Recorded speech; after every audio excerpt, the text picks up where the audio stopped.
In 2019, I watched a YouTube video about the Timberline Trail, and I just knew from that moment forward I was going to find a way to walk this iconic 41-mile loop around Oregon's Mount Hood.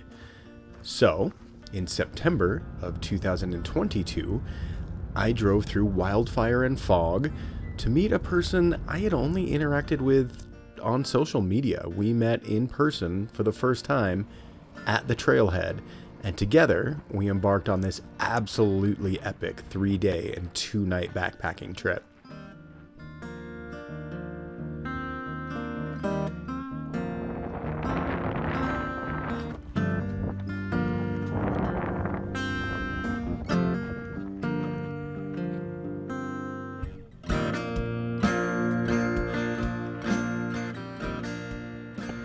One of the big challenges of the Timberline Trail is there are a ton of water crossings. Some of them are fairly benign, just tiny little creeks. Some of them are just full-on raging rivers, and from day to day they're different, and from morning to evening they're different. So we're bugging every hiker we see coming the other direction and asking them what they're like, but by the time we get there, who knows? It could be completely different.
We've been moving downhill for quite a while.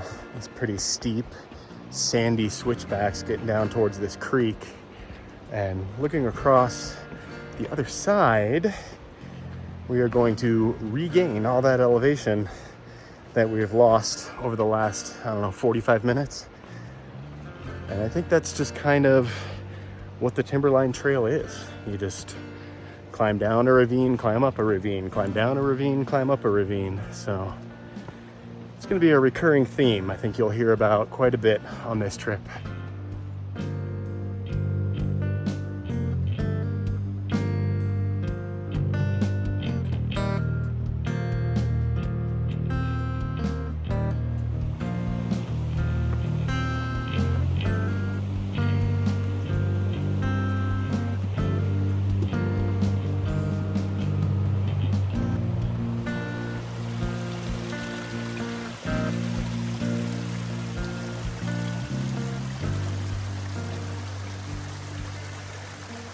So we're at Zigzag River, which is one of the first significant water crossings. And why did I say it looks pretty easy? There's plenty of rocks, a couple of log crossings.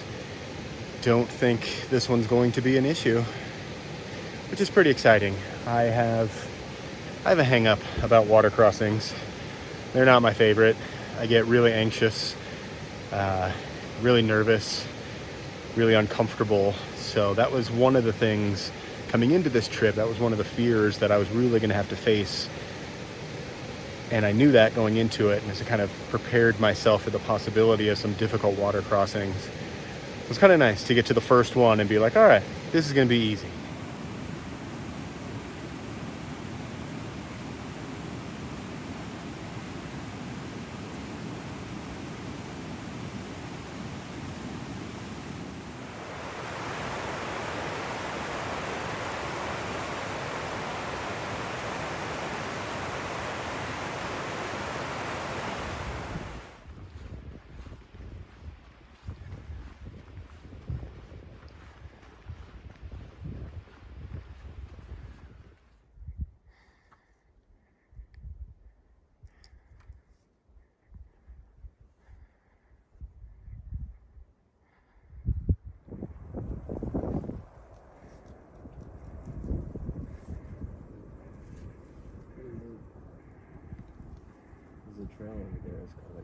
they can hear you. And that's interesting where the slope is.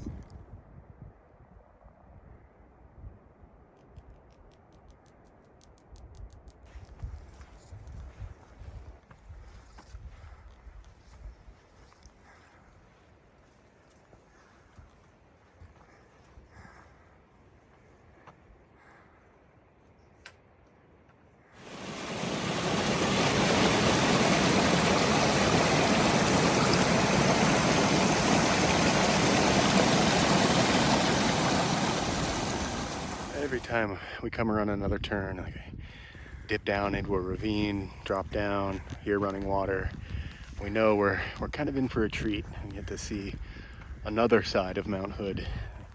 Kind of the fun thing about this loop is just the constant views of this gorgeous mountain.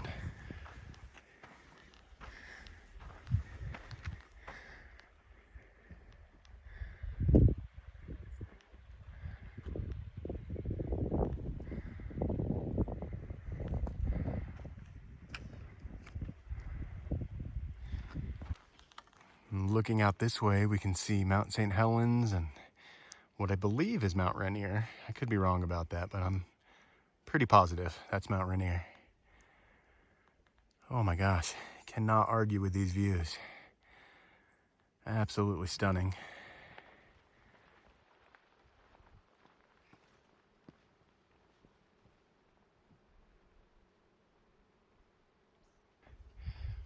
So we just passed the headwaters of Rushing Creek and we started what so far appears to be the steepest climb we've had today. This is just straight up, but there's wildflowers everywhere, gorgeous views. I guess we can handle a little up when we get to look at all this stuff.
We're coming down towards the Sandy River. It's a very wooded, almost rainforesty area, lots of tree falls. And just out of nowhere, both of us just got absolutely assaulted by bees. Just all of a sudden, I was just feeling stinging pain all over my legs. Jesse got hit like 6 times. That's the craziest thing that's happened to me on trail in a long time. Just walking along and all of a sudden, bee attack.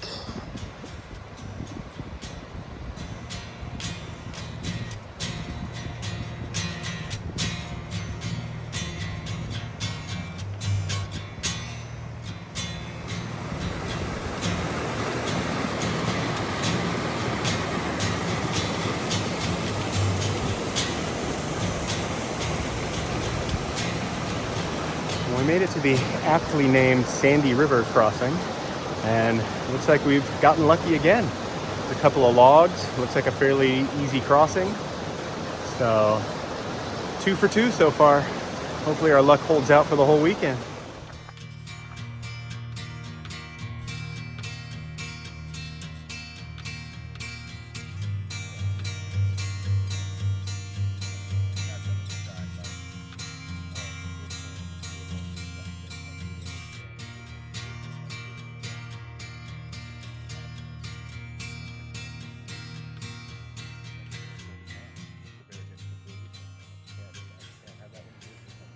So for most of today, we've been on part of the Pacific Crest Trail, which is also part of the Timberline Trail. And we just hit the junction where we are now leaving the PCT, and we're just on the Timberline Trail headed towards Ramona Falls. So it's about 4 o'clock. So we're gonna start looking for campsites here pretty quick. Probably someplace just after Ramona Falls. But man, this is a beautiful hike. I am so stoked I made the 9-hour drive to do this.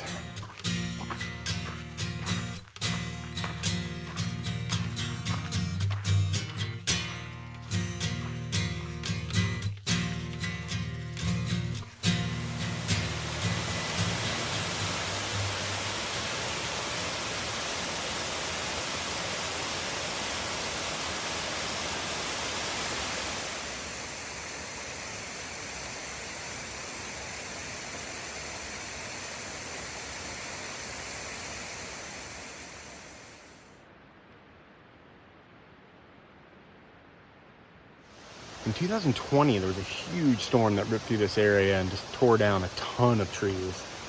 And because of that, there's a reroute on the Timberline Trail. We've just passed Ramona Falls. You can still kind of hear it in the background there. And we're heading down the reroute section. And somewhere along this reroute, we are going to find a place to camp.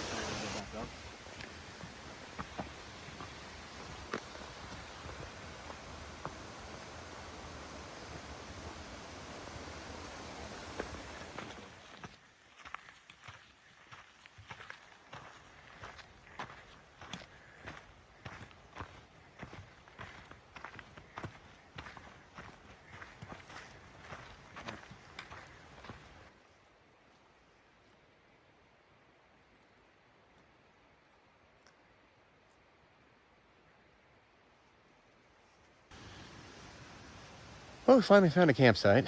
It's a little bit, not quite after dark, but getting pretty close to dark, as you can probably tell from the video. But we are reading our Far Out app backwards, unfortunately. The comments we were following were someone who was going counterclockwise, and we are doing the trail clockwise. So we overshot where we were planning on camping and had to backtrack a little bit. But as I always say, all is well that ends well. So we're at camp, we're all set up, and about to eat some dinner. Good morning. We are up and fed. This actually ended up being a really nice campsite, even though we had to backtrack a little bit to get here. It was worth it. Pretty comfortable. It was a nice night. Today we've got 16 miles, give or take. Might be closer to 15 because we walked a little further yesterday than we planned on. Excited to get the day started.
So our reroute on this trail dumped us right back on the PCT. So that's kind of cool. We get to walk a few more miles on the PCT, check off a little bit more. I've been kind of trying to section hike at least the areas close by me. I haven't gone down in anywhere near like the first 700 miles, but done quite a bit around the Sierras and Tahoe, and this is my first Oregon section, so kind of excited that we get to check off a few more miles.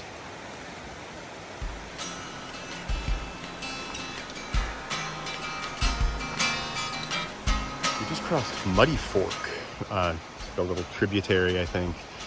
Fairly easy crossing, big, nice, easy to walk log.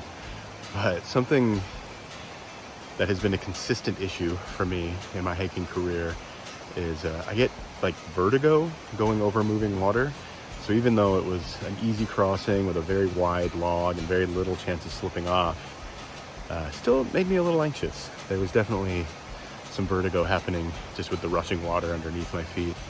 And I don't know if that's something that I just have to learn to live with or if it's something I can overcome, but it is definitely a thing that I deal with every time I cross a river like that.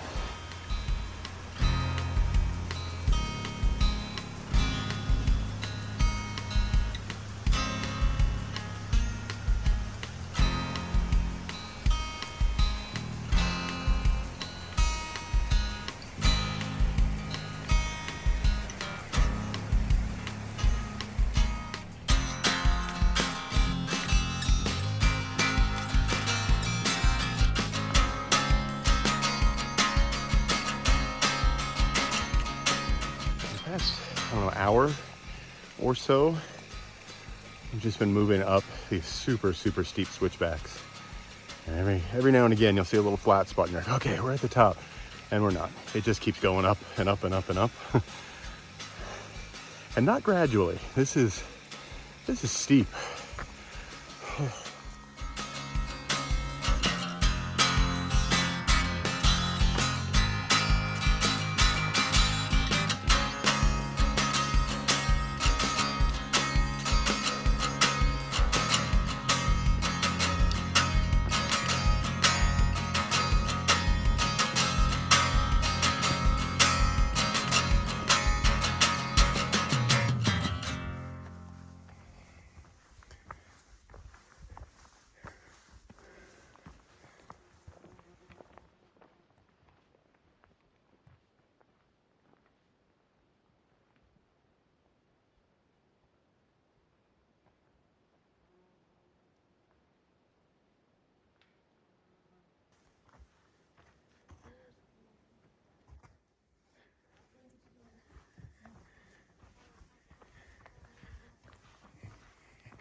We are finally done with all the up, and we're back on the official Timberline Trail.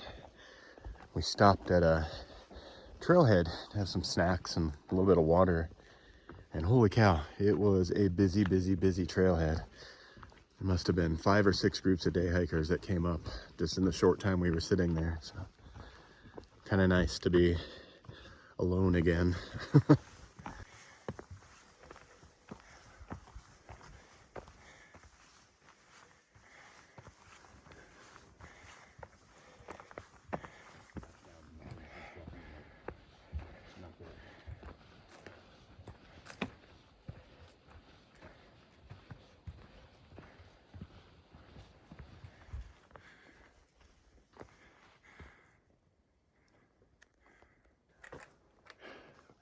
Well, after all the up on the PCT, we're on the Timberline proper, and it's still up, and lots of it.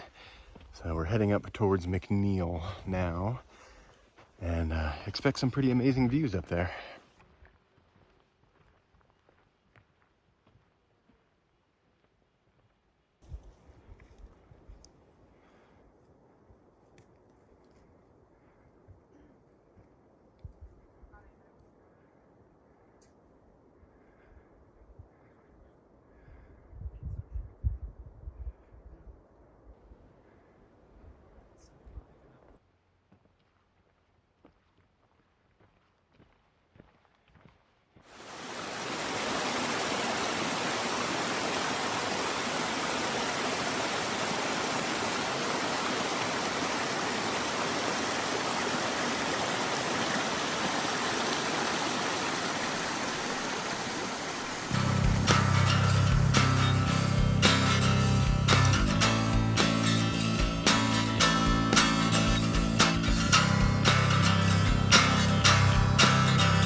pretty decent view of Mount Rainier and Mount Adams.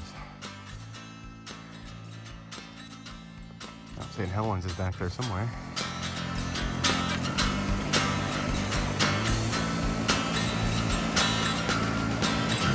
We just crossed Gleason Creek and our feet are still dry. Seems my biggest worry about the Timberline Trail so far, knock on wood, the river crossings have been pretty mild.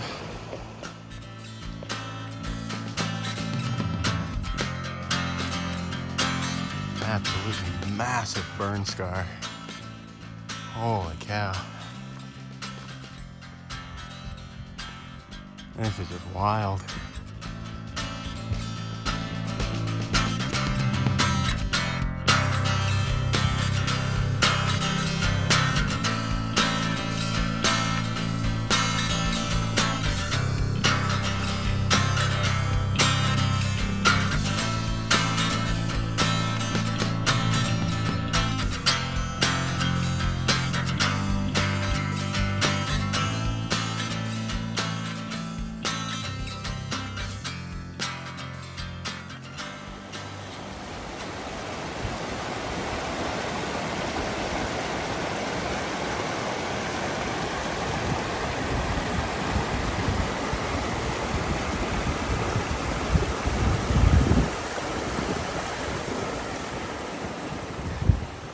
We're coming up from Ladd Creek, which was another fairly easy water crossing, and Jesse got attacked by bees again. Not fun. Not fun.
It's 4 o'clock and it looks as though we have about 5.5 miles to go to where we were planning on camping tonight. So we may not make it that far. Might have to camp sooner and just have a longer day tomorrow.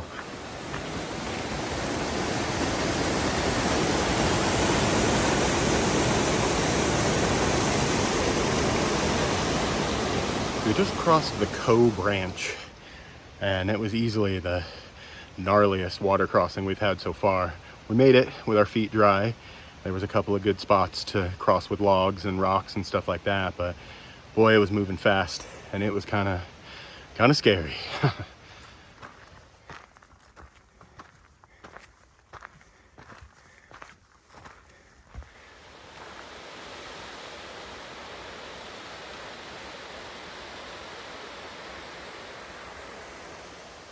About 6 o'clock, about 10 till, and we are not going to make it to Cloud Cap tonight. So we found a nice little campsite.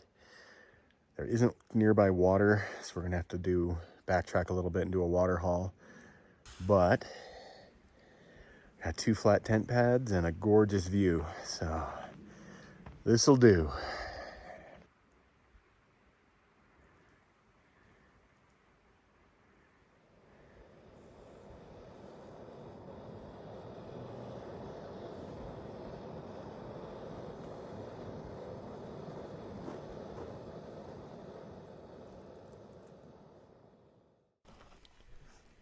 The final day of our Timberline Trail adventure started before the sun came up.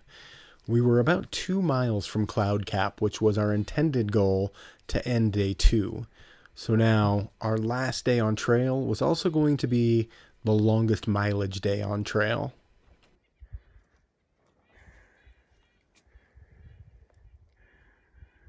So as nice as our campsite was, hiking up this hill first thing in the morning, not my favorite thing to do.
So we just crossed the Elliott Branch, which I believe is the last like major water crossing.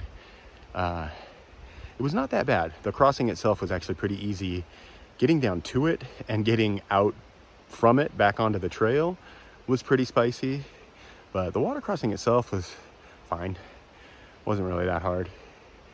Now we think we counted 8 or 9 switchbacks up to Cloud Cap, and looking at this trail, I am so glad we stopped and camped when we did, because this would have been miserable in the dark.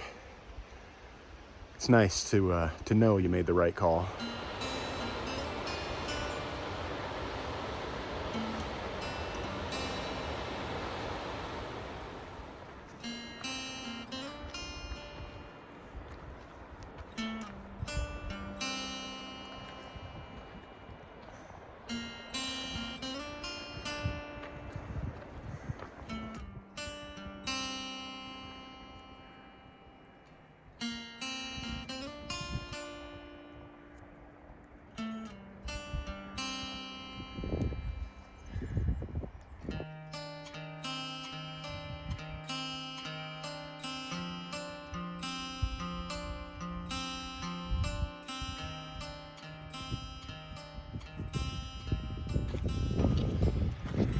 Cruising our way up these kind of sandy switchbacks.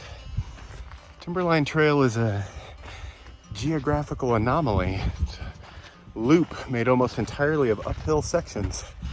I don't know how they manage that, but this sand is interesting. You get no rebound from your steps. Every bit of energy is just sucked away. Makes for difficult hiking.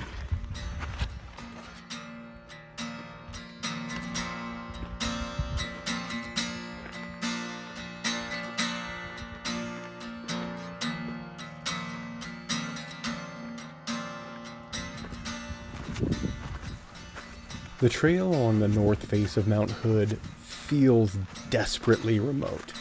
We saw a lot of other people out on the trail runners and a handful of other backpackers, but despite running into people, a couple times an hour, it just felt so remote and so desolate. It was kind of wonderful.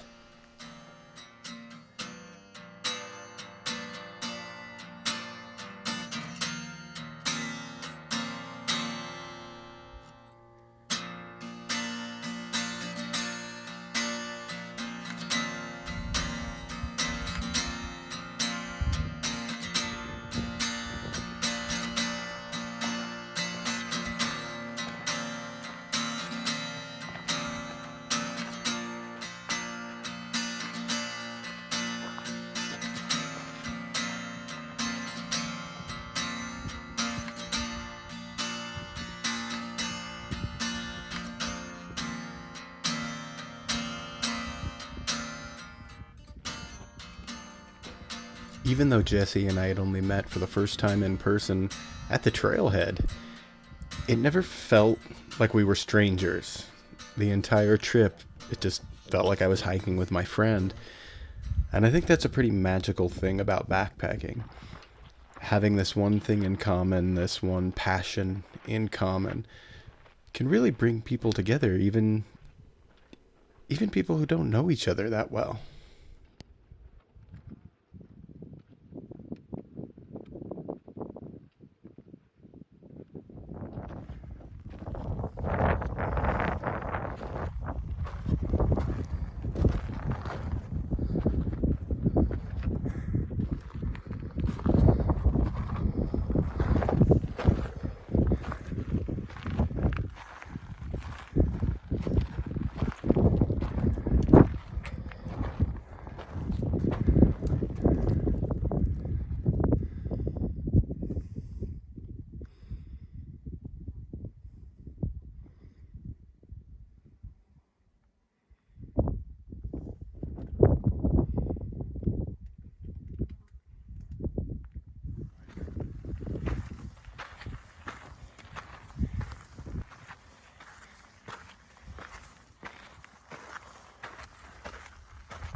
It's a completely different trail on this side, on this north face.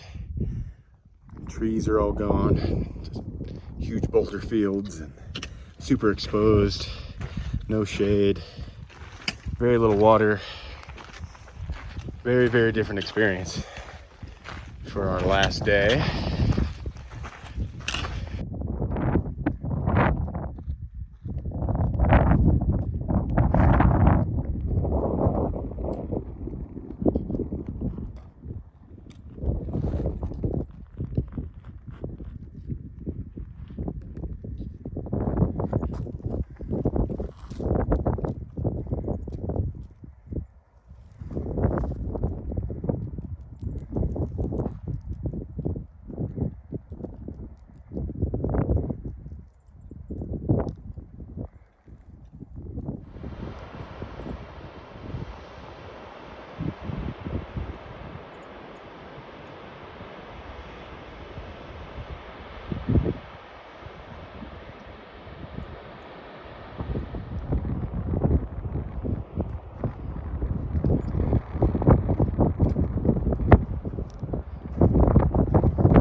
We made it off that north face. We're kind of back into the tree line, a little bit of shade, nice flat cruisy trail.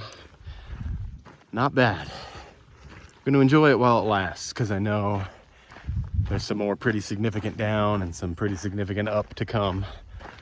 But this right now is perfect.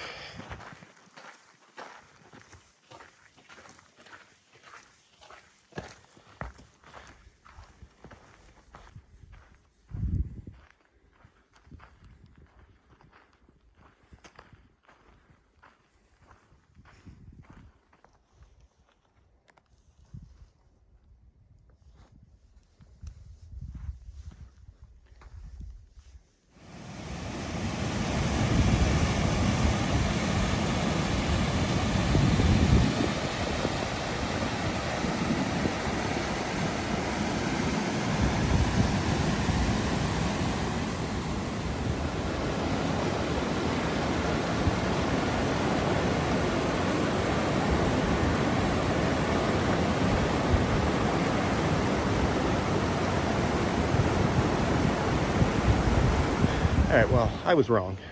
Back at Elliott, I said that was the last major water crossing, and we just crossed the Newton.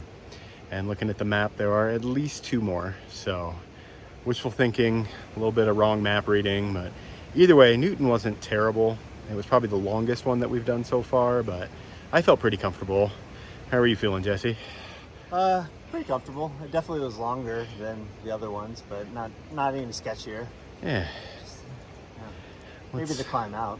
Climb out was gnarly. All right, let's see what the other 2 have to hold for us.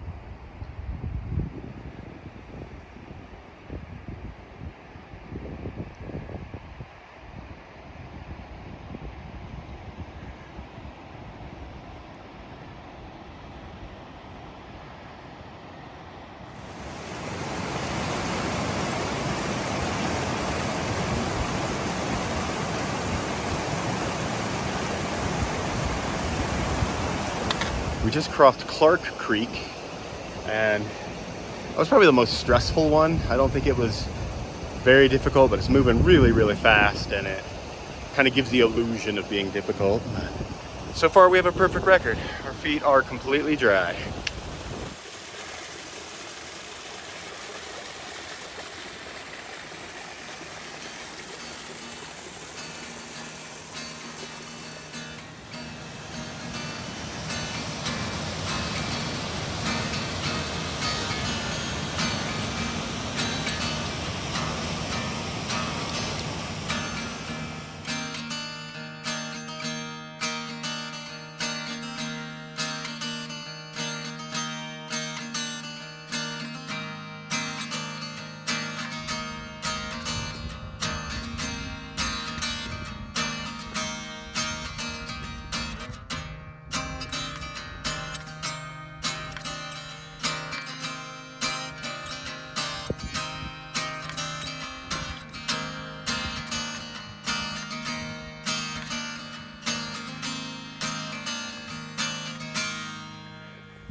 Well, we almost made it dry.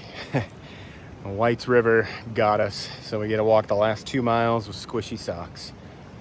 But we only have 2 miles to go, and then we have finished the Timberline Trail, and that is very exciting.